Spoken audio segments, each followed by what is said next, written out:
친구들 안녕. 반갑습니다. 자, 오늘도 재밌게 세계사 공부해 보도록 합시다.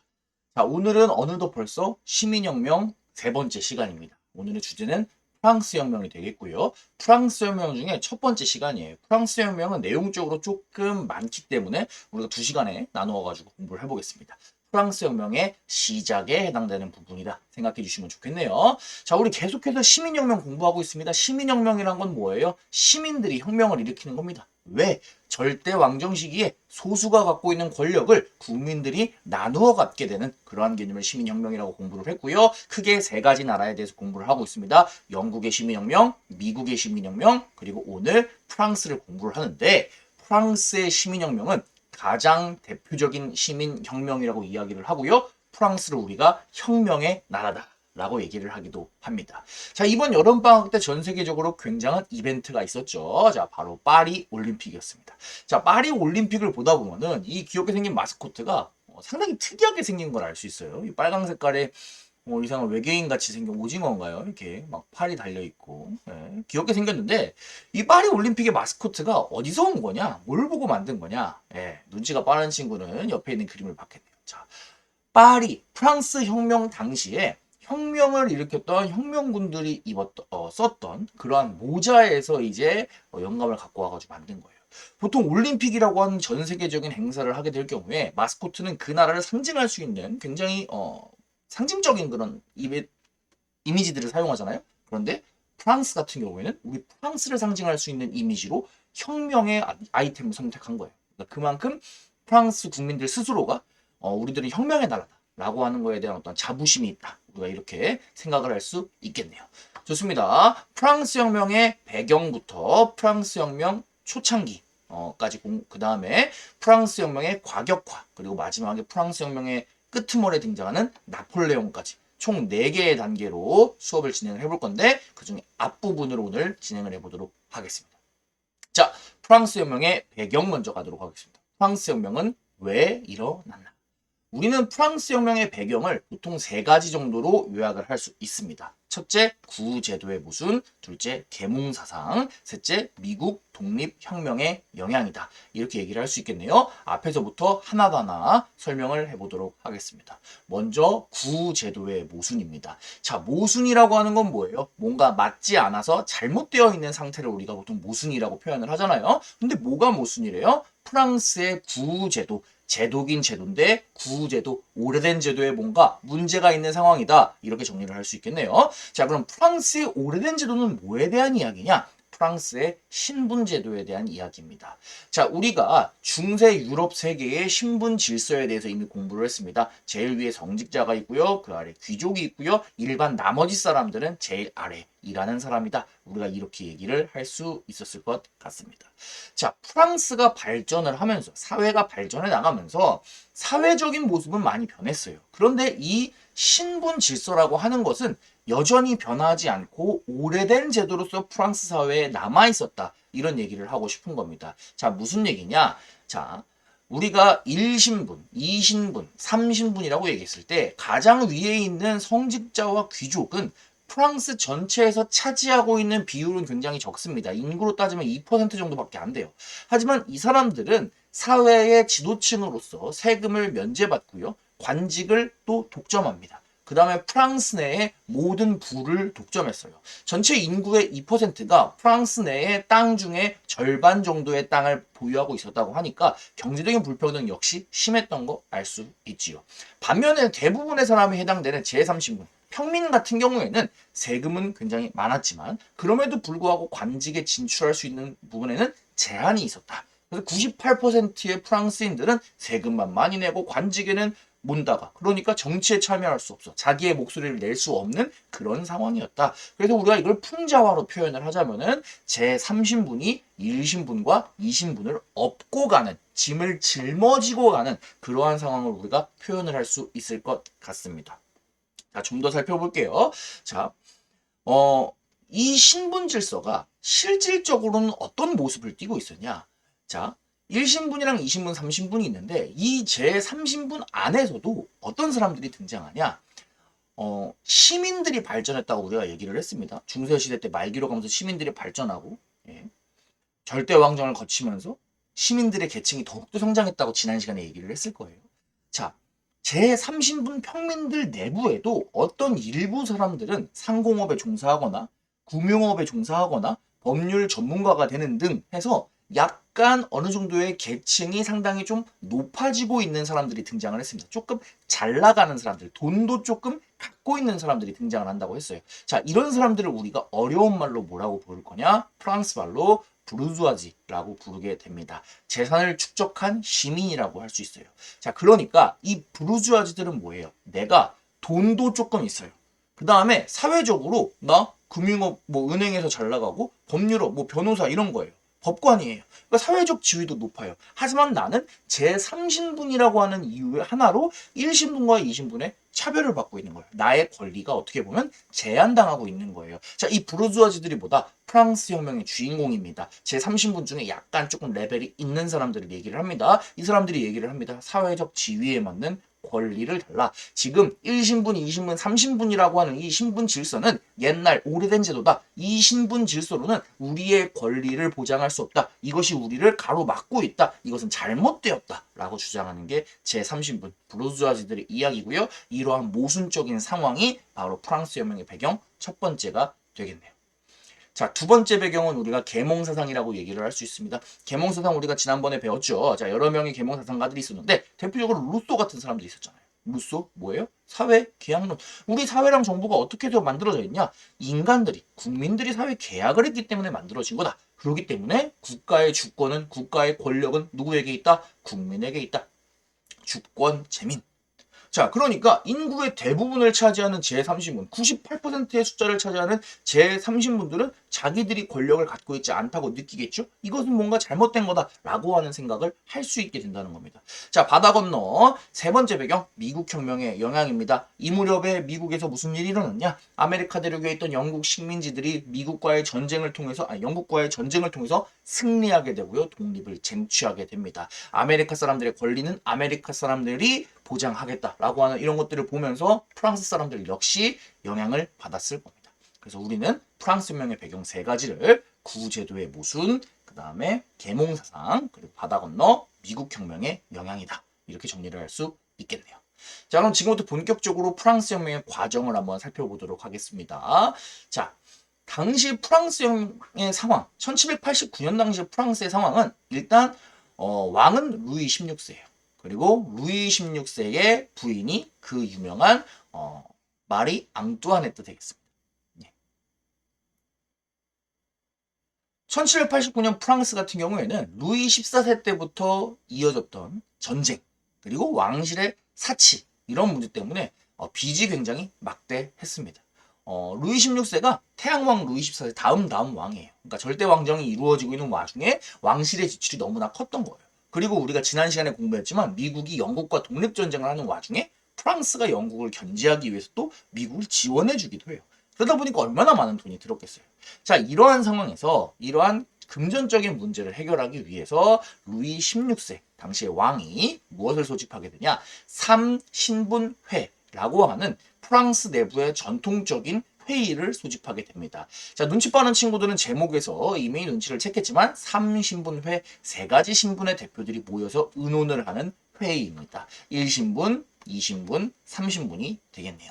자, 3신분에는 어떻게 구성되어 있었냐? 이런 식으로 구성이 되어 있어요. 자, 1신분의 대표 290명, 2신분의 대표 약 290명, 3신분의 대표 약 580명. 이 정도가 모여가지고 회의를 하는 겁니다. 자, 우리 요즘 같은 개념으로 따지면 회의를 했어요. 그럼 뭔가 결정할 때 투표를 하겠죠? 어떻게 투표해요, 요새는? 투표권을 갖고 있는 사람들 다 1인당 한 표, 공평하게 투표를 하잖아요. 그런데 이 3신분회는 그렇지 않았어요. 어떻게 돼 있었냐? 투표가 1인당 한 표가 아니라 신분별로 한 표예요. 그러니까 1신분 다 합쳐서 한 표, 2신분 다 합쳐서 한 표, 3신분 다 합쳐서 한 표예요. 자, 1신분이랑 2신분은 사회의 지도층으로, 사회를 지배하는 지배층으로서 서로 의견이 비슷했을 거예요. 반면에 제 3신분들은 어때요? 의견이 다르겠죠. 자, 그러다 보니까 투표를 아무리 해도 제 3신분의 의견이 제대로 반영될 수 있을까요? 만약에 1신분이랑 2신분이 의견이 다르다면 2대1로 항상 투표에 질 수밖에 없는 거예요. 그러다 보니까 제3신분들 같은 경우에는 이 3신분회에서 이야기를 합니다. 지금 우리 제3신분은 전체 프랑스 인구의 98%다. 프랑스 인구의 대부분을 우리가 대표를 한다. 그런데 우리의 발언권이 이 3신분회에서는 제대로 반영되지 못한다. 이것은 잘못되어 있다. 우리 신분별로 투표하지 말고 머리 숫자를 따져서 투표를 하자라고 주장을 하게 됩니다. 하지만 이러한 주장은 받아들여지지 않지요.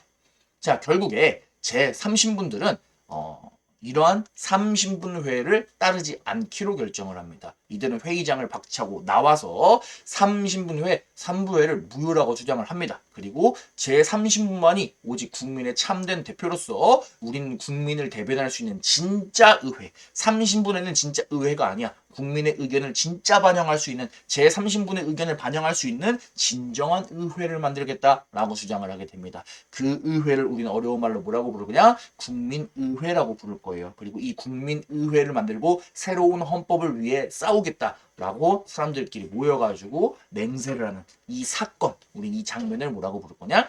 테니스 코트의 서약이다라고 부릅니다. 근데 갑자기 웬 테니스 코트예요? 당시 3신분회 회의장에 제3신분들이 들어가지 못하게 됩니다. 회의장을 막아서요. 자, 그러니까 이 제3신분들이 그래, 우리 3신분에 안 가도 돼. 우리가 있는 곳이 진짜 회의 장소야. 라고 하면서 회의장 옆에 있는 테니스 코트에 몰려가가지고 자기들끼리 국민의회를 세우고 새로운 헌법을 위해서 싸울 것을 맹세를 했습니다. 그래서 테니스 코트에서 일어난 상징적인 사건이다. 그래서 우리가 테니스 코트의 서약이라고 불러요. 그래서 이때부터 국민의회라고 하는 단체가 결성이 되면서부터 본격적으로 이제 프랑스 혁명이 시작된다 보시면 됩니다. 자, 국민의회를 제3신분들이 결성했다라고 하는 이야기를 루이 16세가 들었어요. 자, 여기서 루이 16세가 제3신분의 권리를 어느 정도 보호를 해줬다면 사실 혁명까지 안 갔을지도 몰라요. 근데 루이 16세는 뭐라고 얘기를 하냐?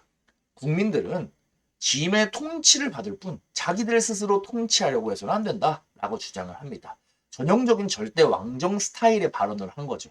왕은 국민의회를 탄압을 하고요. 시민들은 이제 우리에겐 혁명밖에 없어 생각을 하게 됩니다. 자, 본격적으로 혁명이 시작되는 거예요. 먼저 파리 시내에선 어떤 일이 있었냐? 분노한 파리 시민들은 전제 정치를 상징하는 루이 16세와 절대 왕정을 상징하는 장소였던 바스티유 감옥이라고 하는 감옥이 있습니다. 이 감옥을 습격합니다. 왕의 감옥을 시민들이 가가지고 뚝까 부수고 습격을 해버리는 거예요. 진짜 바야흐로 혁명의 시작이라고 할 수 있습니다. 자, 파리에서는 이런 일들이 일어났고요. 지방에서는 어떠냐? 농촌에서도 농민들도 가만히 있지 않았어요. 자, 농촌의 농민들은 귀족들을 공격을 했습니다. 이신분들이 갖고 있는 땅을 빼앗아요. 너네 우리를 항상 괴롭혔지? 라고 하면서 토지를 빼앗고 귀족을 습격하는 그러한 상황이 발생을 합니다. 자, 파리에 있던 국민의회는 혁명을 이끌어야 되잖아요. 그러기 위해서 이 사람들은 그래, 지금부터 그렇다면은 옛날 프랑스를 억누르고 있던 봉건제 완전히 지금부터 법적으로 폐지하겠다 선언을 하고요. 그 다음에 혁명의 정신을 담은 문건을 발표합니다. 바로 인간과 시민의 권리 선언, 줄여서 인권 선언이라고 하는 어려운 이름의 글을 발표를 합니다. 우리가 영국 혁명 같은 경우엔 권리 장전, 미국 혁명 같은 경우엔 독립 선언문, 그 다음에 프랑스 혁명 같은 경우에 인권 선언. 자, 그래서 우리가 관련된 문서들을 잘 기억을 해주시기 바랍니다. 자, 인권 선언의 내용 한번 읽어볼까요? 제1조 인간은 자유롭게 그리고 평등한 권리를 가지고 태어났다. 모든 인간은 평등하다. 자유, 재산, 안전 그리고 압제에 대한 저항권은 인간이 가진 불가침의 권리다. 우리는 우리를 보호하기 위해 저항할 수 있다. 모든 주권의 원천은 국민에 있다. 국민들이 권력의 핵심이다. 모든 시민은 직접 혹은 대리자를 통해서 법의 제정에 참여할 수 있는 권리가 있다. 정치에 참여할 권리, 자유가 있다. 이런 얘기를 하게 되는 겁니다. 우리가 뭐 평등권이니 저항권이니 주권 재민이니 하는 용어들로 잘 공부했던 것들 역시나 확인할 수 있습니다. 자, 그렇게 프랑스 내부의 혁명의 불기가 막 솟기 시작하는 거예요. 자, 루이 16세랑 마리 앙뚜아네트가 사실 이때 어떻게 좀 잘 혁명을 다독였으면은 또 얘기가 달라질 수도 있는데 참 안타깝게도 잘못된 선택을 합니다. 왕과 왕비는 혁명을 피해서 도망가려고 하는 계획을 세워요. 그래서 밤중에 마차를 타고 몰래 마리 앙뚜아네트의 고향이었던 오스트리아로 도망을 시도하다가 잡히기도 합니다. 많은 시민들이 여기서 왕과 왕비에 정말 실망을 했을 거예요. 자, 그러면서 이제 이 왕과 왕비 이런 지금의 이런 사람들에게 모든 권력을 주는 체제로는 프랑스는 더 이상 발전할 수 없다. 우리 체제를 한번 바꿔야 된다라고 생각을 하게 됩니다. 결국에 국민의회는 새로운 헌법을 만들게 됩니다. 이 새로운 헌법의 핵심적인 내용을 두 가지만 우리가 공부를 하면은 첫째, 절대 왕정에서 이제 무엇으로 바꾸냐? 입헌군주제 스타일로 바꿉니다. 자, 입헌군주제가 뭐예요? 왕은 있어요, 없어요? 군주제니까 왕이 있기는 있어요. 루이 16세를 지금 당장 왕의 자리에서 쫓아내지는 않아요. 하지만 이 루이 16세 왕도 무엇 위에 서 있어야 돼요? 헌법 위에 서 있어야 되는 거예요. 왕도 헌법에 따라서 법에 따라서 정치를 해야 되고요. 그 다음에 이 법이 왕의 권리나 왕의 권력을 제한할 수 있어요. 그러니까 권력이 누구에게 온다는 거예요? 더 이상 왕 혼자에게만 있는 게 아니라 법을 만드는 사람들. 법을 만드는 곳은 의회죠. 그리고 의회는 국민의 대표죠. 그러니까 권력이 국민에게 조금씩 오고 있다. 이렇게 생각을 해주시면 좋을 것 같습니다. 자, 그리고 이 법을 만들 때 누가 참여할 수 있냐? 제3신분들 중에 일부. 우리 아까 프랑스 혁명을 시작했던 사람들이 부르주아지들이었잖아요. 이 부르주아지들도 정치에 참여할 수 있다라고 하면서 선거의 그런 폭을 더 넓혀준 그런 게 바로 새로운 헌법이 되겠습니다. 자, 그래서 프랑스 내부에서 뭔가 개혁을 실시하고 혁명을 통해서 프랑스를 조금씩 바꾸어 나가고 있는 상황이에요. 자, 그런데 문제는 프랑스 바깥에서 시작되게 됩니다. 자, 프랑스 주변에 있는 나라들이었던 프로이센이나 오스트리아 같은 경우에는 이 프랑스 혁명의 열기가 자국에까지 번지는 것을 원치 않았어요. 그래서 프랑스에 개입하고자 했습니다. 오스트리아 같은 경우에는 마리 앙뚜아네트의 고향이기도 하고요.